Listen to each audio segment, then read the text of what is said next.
ബിലാൽ ഇബ്നു റബാഹ് റളിയല്ലാഹു അൻഹു പ്രവാചക തിരുമേനി മരണപ്പെട്ടതിന് ശേഷം ബാങ്ക് കൊടുത്തിട്ടില്ല. നിങ്ങൾ അദ്ദേഹത്തിന്റെ ചരിത്രം പഠിച്ചു നോക്കുക.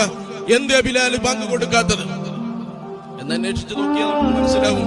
മദീന പള്ളിയിൽ പ്രവാചക തിരുമേനി വഫാത്തായി കിടക്കുന്ന സമയത്ത് തന്റെ അവസാനത്തെ ബാങ്ക് ദുഹറിന്റെ ബാങ്ക് വിളിക്കുകയാണ്. അഷ്ഹദു അന്ന മുഹമ്മദർ റസൂലുള്ളാഹ്.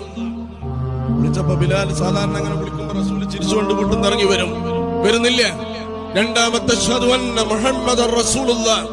ബിലാലിന് മനസ്സിലായി ഇനി മുഹമ്മദ് നബി സല്ലല്ലാഹു അലൈഹി വസല്ലം ഒരിക്കലും തന്റെ ബാങ്ക് കെട്ട് വരില്ല. ബോധം കെട്ടുവിടുകയാണ്. ഖലീഫ അബൂബക്കർ റളിയല്ലാഹു അൻഹു അധികാരം ഏറ്റെടുത്തപ്പോൾ ബിലാൽ ആദ്യത്തെ റിക്വസ്റ്റ് കൊടുത്തു, ബാങ്ക് നിർത്തി, മദീന വിട്ടു പോവുകയാണ് ഞാൻ. താങ്കളെപ്പോലത്തെ ആളുകൾ മദീന വിട്ടുപോയാൽ മദീനയിൽ ദൈവത്തിന്റെ കോപമുണ്ടാവുമെന്ന് ഞാൻ ഭയപ്പെടുന്നു. പക്ഷെ അബൂബക്കർ, താങ്കൾ എന്നെ മോചിപ്പിച്ച് താങ്കൾക്ക് വേണ്ടിയാണോ അതോ